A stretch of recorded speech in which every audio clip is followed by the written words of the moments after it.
All that is left of Moving Day 1951 is a curled black and white snapshot with scalloped edges.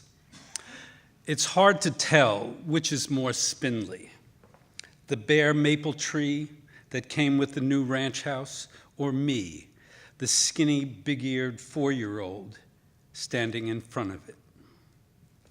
We had moved from 135-18 77th Avenue in Queens to this potato farm bulldozed into a housing development in distant Nassau County. Our family back in the Boroughs felt we had crossed international boundaries and deserted them all. A week before that historic migration, I had tripped on the concrete steps of our apartment building and began howling.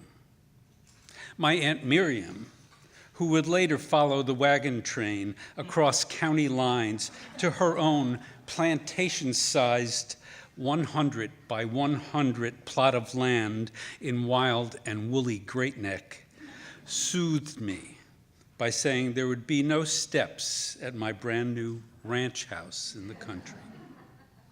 She was right. There were no steps, no sidewalks, and the narrow roads in the development were not yet paved. We didn't even have telephone service. A temporary booth was installed on the corner of Bluebird Drive for emergency calls. This was wilderness, and we were brave settlers. Most amazing to this undersized refugee from the world of numbered avenues, elevators, and honking traffic, my street was named Candy Lane. Did I think that candy canes would grow on that spindly tree like on the Candy Lane game board? Absolutely. Did I know then that I would later spend my college days in mortal fear that anyone would find out that I grew up on Candy Lane? No. And thus the universe was full of possibility for me, as it was for our parents who had courageously cut their taproots so that their children would know the post-war bliss of crickets, crabgrass, barbecue grills, chartreuse dinette sets, 2-car garages, and pink mohair sweaters.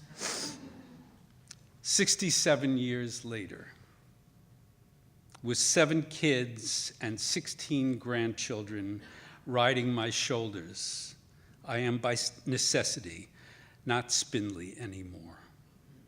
And as I found on a sentimental journey downstate last summer to the old quarter-acre homestead, the maple tree is long gone. 19 Candy Lane looked like a graphic off a Scott's grass seed box. A weed-free carpet of lawn right up to the perfect flagstone path, manicured yew bushes in front of a nondescript gray house that bore only a passing resemblance to the tract home I grew up in. No one was on the street that afternoon. No punchball games, no marbles, no bikes tossed on the lawns, no one working under the hood of a car. The great sense of renewal and possibility had long been photoshopped out of this scene. Little left to recall that the original second-generation Eastern European Jewish settlers to this rural outpost, the Schnippers, the Wiles, the Danzigers, the Formans, the Diamonds, ever raised kids here. And by the time I drove out of that unrecognizable upscale neighborhood, I understood that it no longer takes courage or moxie to make the elemental trip to Roslyn Heights. Just a hefty down payment and a contract with United Van Lines. But in February 1951, with a dusting of snow on the grassless lawns along Candy Lane, everything was as bright and shiny for this immigrant boy as the bulb that magically lit when I opened the brand new GE refrigerator.